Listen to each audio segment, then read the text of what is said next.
Hello, welcome to Ferrellswimtech. My name is John Ferrell. This is the channel where I take my 15 years of racing experience and over 14 years of private coaching experience to help you get faster in the water. And today we have another swim technique review for all of y'alls.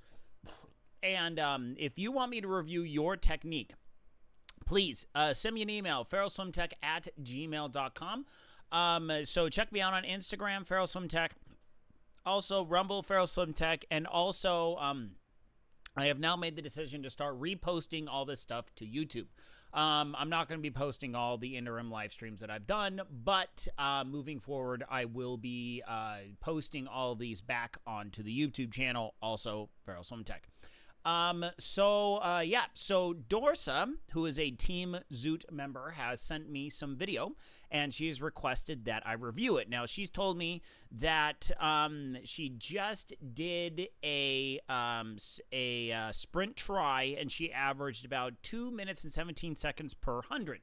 So we're going to look over her footage, and I'm going to give you just kind of my my lightning round, where I talk a lot about, okay, this is what I see, this is what I'm thinking, and then we're going to go over 3 actionable items of what Dorsa can do to help her technique. So, but before we get started, wanted to talk about one of my sponsors, H2O Audio. H2O Audio is a maker of fantastic headphones. I absolutely love using my Tri2 Pros for the run, and I also use the Ripped Ultras for my biking, back there on the bike, which I do stream on my normal streaming channels. And then I also use the Sonar Pros, the Sonar 2 Pros whenever I swim. I just love having I personally don't like these because I swim too fast and they fall off my head whenever I do flip turns. I like having the Sonar 2s because they clip right onto the goggles and they are way better than the Sonar ones. I was not a big fan of the first Sonars, but I love the second Sonars. So you want to get yourself some great audio headphones for land, bike, or swim. Run, bike, or swim, not land, bike, or swim, because both bike and run around the land. So H2OAudio.com. Check the QR code in the lower left-hand corner or the link in the description and use offer code Ferrellswimtech, as seen below, no spaces, for 20% off your order. So H2OAudio.com, thank you very much for being a sponsor, and I am proud to be an ambassador of your company. So let's get to the analysis. All right, let's go. So what I'm seeing is, basically what I'm seeing is there's a lot of potential here. There's just not a lot of power generation, where I'm seeing nice long stretched arms. I'm seeing a basically full range of motion where she's reaching all the way forward, pushing all the way back. I'm seeing it's kind of getting underwater in the right place. I think it's kind of hard from this angle to tell exactly where the hands are. It could be out a little wide, but it could also be right under the body. A little hard to tell from this particular angle. But one of the things that I really like is that she has a nice long recovery. So she's not pushing a lot of water forward. So what this means is that we got to work with Dorsa on, and Dorsa, I'm going to help explain to you how to get more power into your stroke. So the breathing is fine, little bit looking back, but what we need to do is 2 things. Number 1, we got to work on that kick. That kick is giving you nothing. And the other thing too is we got to work on the fluidity of the stroke. So in other words, your reaching is very nice and it all seems to be in a nice long line. Our problem is you wait far too long to start the next pull. Okay? Your glide portion of that reach is just happens way too long. You can kind of tell that she's coming to a stop. She's definitely slowing down every single stroke. Where the idea is we want to keep that momentum going, and the only way that we can keep it going is by continuously adding acceleration into the system.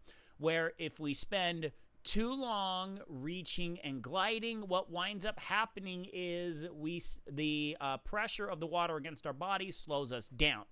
And with Dorsa not generating a lot of acceleration per stroke, it's only compounding the slow speed of her overall swimming. Okay? So let's first talk about that kick, all right? So the kick is moving very sluggishly, and we're not really getting a lot of power out of it. So what's happening is two things. Number one, you're not moving the legs.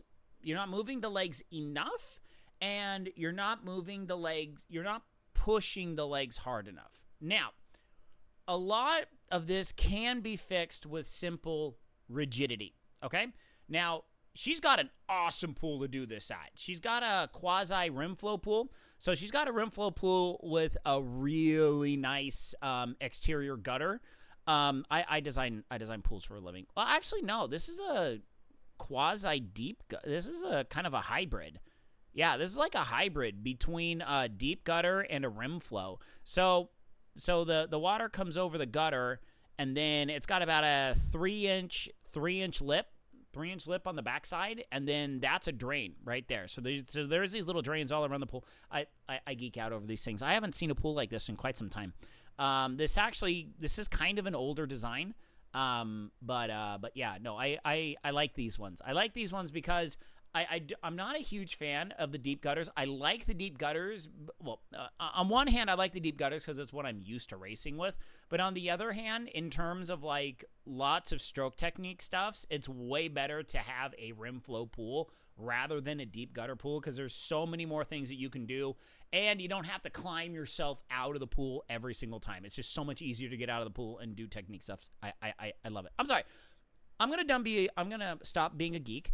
And we're gonna talk about these legs. So you see right there, the legs just kind of,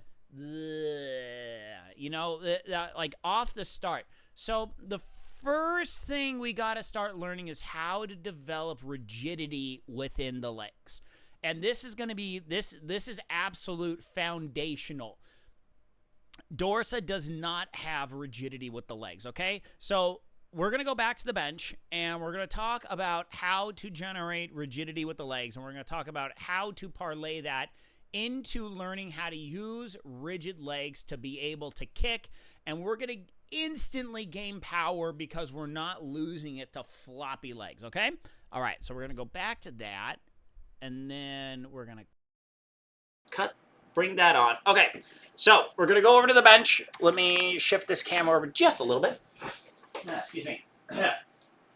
All right. So what we do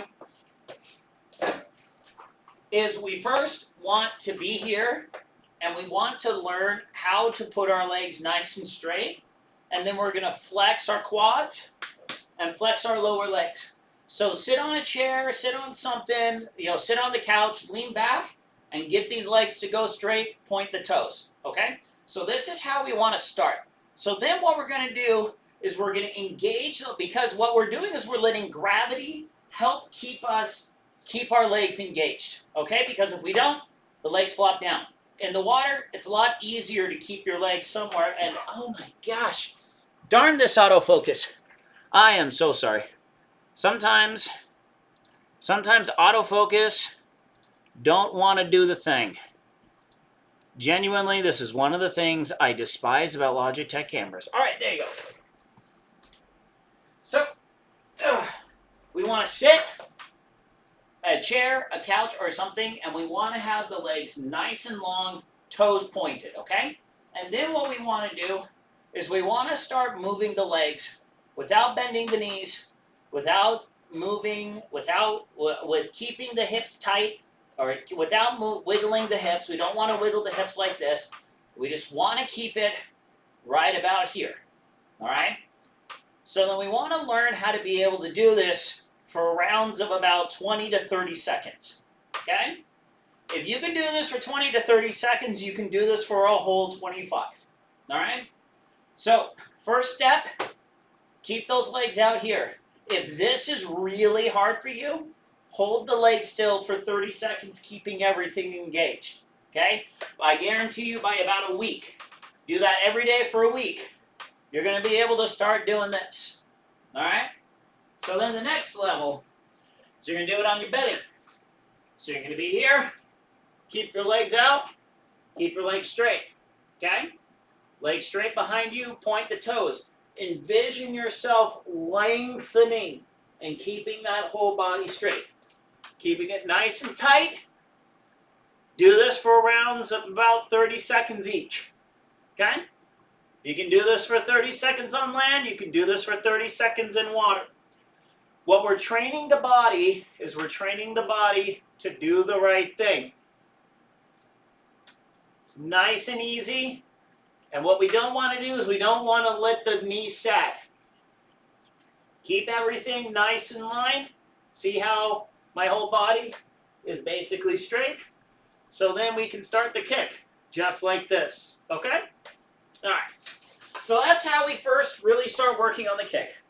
Because like I said, the kick, the biggest problem with people with kick is that they are typically very, very weak with the kick.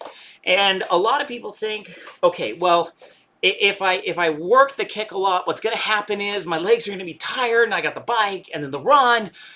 Don't worry about that. Genuinely don't worry about that. If you regularly train for triathlon, this little bit of kick is going to be a blip on the radar in terms of your overall leg strength, okay? What I showed you right now is not a sprint kick, okay? Yes. Is this faster than what Dorsa is doing? Yeah. But it's not exerting a lot of energy. It's not exerting a lot of energy, but what we're doing is we're creating a lot more stiffness with the legs. Stiffer parts transfer more energy. That's it. Because if you're moving the legs already, you're already using the energy. You're already expending the energy. But if it's all wiggly and loose and stuff, you're losing a lot of that power transfer from the legs into the water, okay? Just like on the bike and on the run, we like to have the fancy carbon shoes, all the carbon plating. Yeah, there's no carbon plating for swimming. We don't have that. So we got to use our own bodies in order to create that strength, okay? Now, what we're going to do is we're going to parlay that kick idea into the arms. Because once again, what Dorsa is having issues with is she is having issues generating strength with those arms. So what I like to do, I have something I like to call a treadmill theory, okay? Where you're walking on a treadmill, and so I got to tilt my fan over here. You're walking on a treadmill, you're keeping up with the treadmill, you're not really putting in a lot of effort, okay? So for us, when we push off the wall, and then we just move the arms, okay? Moving the arms, not pushing with power on the arms, okay? Now, remember, water is weird. Water is squishy. Water is not concrete. So because of this, we have to understand that there's a relationship here between speed and power, okay? The more power, the more power you add into the water, you're going to add speed. However, water has this weird place. It's called a cavitation, or a cavitation point, okay? Usually talked a lot about in boats, in propellers, in pumps, in fluid flow. There's a point called cavitation where basically okay, for lack of a better term, you have a propeller spinning around in water. You spin it fast enough, it winds up creating little air pockets, H2O. It winds up creating these little air pockets, and then that's when cavitation occurs, okay? So, for us as swimmers, a similar thing happens. It's not the exact physics, but it's basically the same thing. If you really get those arms moving super fast in the water, what winds up happening is you start pulling a lot of air. You capture that air with your arms, and it keeps with you, and you're pushing air, not water, okay? Having air pockets is really good on your suit. The hydrophobic, the hydrophobic materials, it's really great to have that water on your suit. But on your arms, not the greatest thing, okay?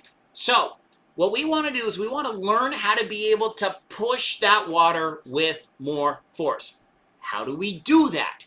We do that by doing builds, okay? We do builds. So what Dorsa is going to want to do is she's going to want to start doing builds. So what we do is we take a 25 and we start at what is a comfortable pace to us. And then we start going a little bit harder with that pull, okay? We're going to start pulling a little bit harder every couple of strokes, okay? Think about 6 strokes, okay? 6 strokes, then up the tempo a little bit. 6 strokes, up the tempo a little bit more. Then go another 6 strokes and another, touch the wall. Take a break. Push off at the same intensity that you finished at.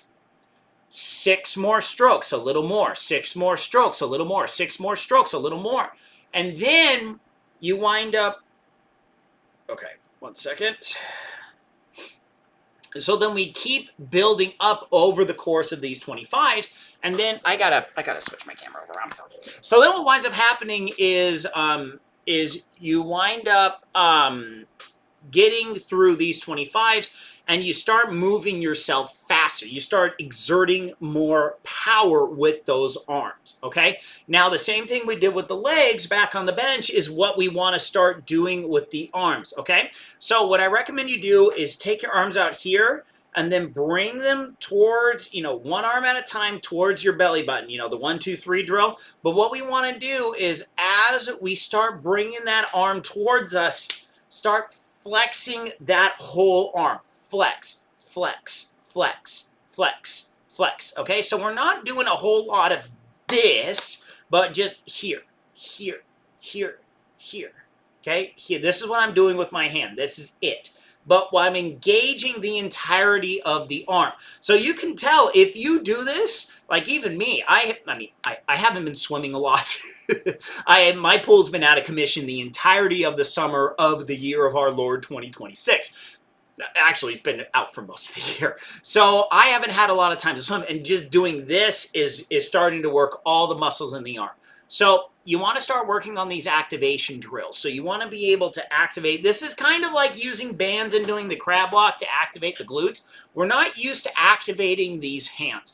And what Dorsa is doing is she's just kind of moving the arms through the water. There's not a lot of activation going on. So if you couple having the activation of the arms on the dry land, and then you translate that into the water. So then with these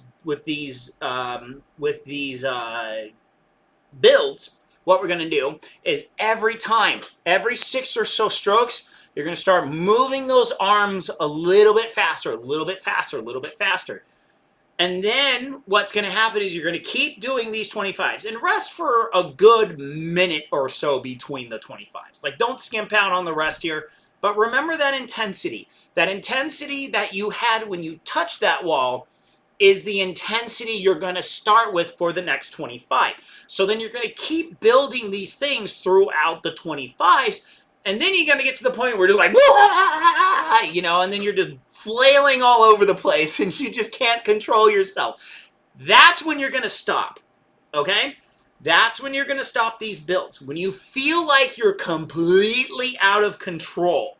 Because what Dorsa's out of control is going to be different than what I feel like is out of control. So I can't tell you when you get to 67 strokes per minute, that's when you're going to stop. No, that's not going to work. Because this is a coordination thing. This is your brain to body connection, teaching your body how to move faster and be okay with it. Because I guarantee you, I swim a certain clip in the water, and Dorsa is going to swim a clip that's going to be different than mine. Or hey, you know what? We may be able to swim a different, the same clip, but I'm pushing that water with a whole lot more power. Dorsa doesn't understand this concept, and that's okay. We all start from somewhere. I'm totally cool with that. But we got to start that process somehow. And the way that I found out that this works is that you teach people how to be able to swim faster, and then you get them out of their comfort zone. And then you're able to back it off and say, okay, this is how I'm going to go. All right. So back to our build. So we're going to build each 25 and we're going to keep going until we hit that break point. That's what I like to call the thrash point. So you want to get to your thrash point where you feel like your arms are completely out of control. Now, understand this is going to do a couple things. Number one, this is going to make your legs move faster. Okay? Your legs and arms want to be operating on the same rhythm. Your legs, in a perfect world, your legs are going to control, the speed of your legs is going to control how fast your arms are going. Okay? And then once you up your arm speed, your legs will move faster. Okay? So keep those legs moving faster as you build up that arm speed. Okay? Keep making the kick faster as your arms get faster. All right? Next. So what you're going to do is you're going to hit that thrash point. Okay? Then what you should do, so then what you're going to do is you're going to then work, you're going to do a couple hundreds, okay? What you're probably about 2 to 3 100s, okay? 2 to 3 single 100s, okay? So you're going to back off from where that thrash point was. And then I want you to swim 3 100s. So what this is going to do is this is going to start locking that into your head, and you're going to see how your body reacts to this, okay? So in theory, your thrash point should be your sprint, okay? So, okay. Sorry, Mom, we're expecting our daughter to get back. Okay. So we're expecting my daughter to be getting back from a church girls camp today. So I've been checking updates. So so basically, what we want to think of this thrash point is like the FTP on the bike. So we have a certain point where our body just goes, no, I don't know what to do anymore. I can't handle this anymore. Stop. All right. So this isn't exactly you're going to fatigue. Okay. You're not going to the point like FTP, like if you're doing a ramp test on a bike, you're not going to failure, okay? What you're going to is your brain to body, your connection failure, where you just feel like you're completely out of control, okay? This is going to be far from what your fastest is. It could be about what your fastest pace is, but I'm not making you go this finalized pace. What we're going to do is we're going to back it off. So basically, take that thrash point and then back it off to about the intensity you had at that previous 25, okay? That final 25 you did before you got to that thrash point on your next one, use that as your basis, then swim the 3 100s. So what you're going to do is you're going to pay attention to your body and keep that intensity throughout the course of the 300s. And here's a couple things I'm going to guarantee. Just like I said before, number one, you're going to be kicking faster. Number two, yes, you will be more tired. Number three, understand this is not the same as running or biking, okay? You're not going to kill yourself if you swim 3 100s at a much more elevated pace than you're used to. Understand, swimming is the least impactful in terms of body stress than all the disciplines, okay? Your upper body is not used to this, all right? Now that's a given. That's a given. So your upper body typically on the run doesn't incur very much stress at all, and the upper body on the bike typically doesn't incur a lot of stress at all. On the swim, it does incur a lot more stress. It's a lot less on your heart rate, and it's a lot less on average on your legs, okay? So doing 3 100s isn't going to kill you, but you will find out you're going to be a heck of a lot more tired than you're used to. All right, so do the 3 100s, and then what you want to see is how fast you went on those 300s, okay? So the main metric we're looking for is how fast did you swim those 100s. I guarantee you're going to swim those 3 100s a lot faster than you thought, okay? So What do we do from there? What we're going to then do is we're going to use those 3 100s. We're going to take an average of the 3 100s. I don't want you doing more than that. Take the average, or take the middle, whatever it is, and then use that as the basis of your effort levels moving on, okay? So the idea with swimming is we don't want to get stuck in a rut with swimming the same pace all the time, okay? Now, zone 2 training in swimming, I have never heard of this concept. Okay, I had a triathlon coach once tell me, yeah, you swimmers are wired differently. You're used to just beating the crap out of yourselves all the time, and you never ever take it easy. Like, genuinely, we had one easy workout every week. Yeah, yeah. We had 20 hours of practice every single week, and only one of those hours was easy. Okay, those were Wednesday mornings every week back in college. So the concept is, don't. Now, I understand that there's a lot of stuff to do with Ironman training, but according to Dorsa, Dorsa's training for sprints. Okay, she did a sprint. I don't think she's training for full distance Ironmans. So honestly, don't be afraid to push the swim harder. Okay, don't be afraid of that. Don't be afraid. Okay? Worst case is you're going to have a little bit sore muscles. I'm not seeing anything that screams, ooh, you got to fix that or you're going to get shoulder problems. I don't see any fear of shoulder problems, okay? So, Dorsa, learn the activation drills with the legs, activation drills with the arms, and then do the builds. Do the builds. And then use that newfound idea of, oh, this is how I swim if I swim 3 100s using this sub-thrashing pace. And then use that as your basis, okay? Use that effort level as your basis. Times will vary. Effort level should not. Okay? All right. So that's what I got for this time on Ferrellswimtech. And thank you all so much for tuning in. If you want to have me review your stroke technique, Ferrellswimtech@gmail.com. Also, check me out on Instagram, Ferrellswimtech. I am going to be back in the water, so hopefully I will be able to start filming more. And then Rumble, Ferrellswimtech on Rumble, also on YouTube as well. One last shout out to Dynamic Triathlete, who's my other sponsor of the live stream. Dynamic Triathlete has 16-minute workouts that work fantastically to help you get more limber. More stretching equals better distance per stroke. It equals less injuries, and you're going to be a much happier person. When I am consistently doing a Dynamic Triathlete, which I don't, they are fantastic, and I really do feel much better. With 10% off with offer code SWIM, SWIM, that equates to somewhere around $70 a month, $70 a year, or about $7 a month. So Dynamic Triathlete is a heck of a lot cheaper than your average yoga studio. And you know what, ladies, get yourself a guy that'll do this with you.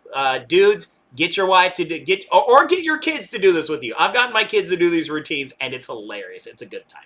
So, dynamictriathlete.com, offer code SWIM, SWIM, for 10% off your order. Thank you very much, Dynamic Triathlete, for being a fantastic sponsor of this stream. And yeah, that's it. Once again, thank you very much, Team Zoot. Shout out to Mark Goddard with Team Zoot for continuing to allow me to do the live stream, which if you check out Ferrellswimtech on Rumble or YouTube, I also stream it on my personal Twitch channel, if you actually like that weird kind of thing. So yeah, so I do live streams pretty frequently, about once a week. And I'm always talking about swim. Got any questions whatsoever? Once again, ferrellswimtech@gmail.com is the easiest way to reach me. Thank you all so much for tuning in. I hope you have a great rest of your day. Keep training. And as always, good night, Isaiah Norris. Wherever you are, I'm out of here. Goodbye, everyone. Goodbye.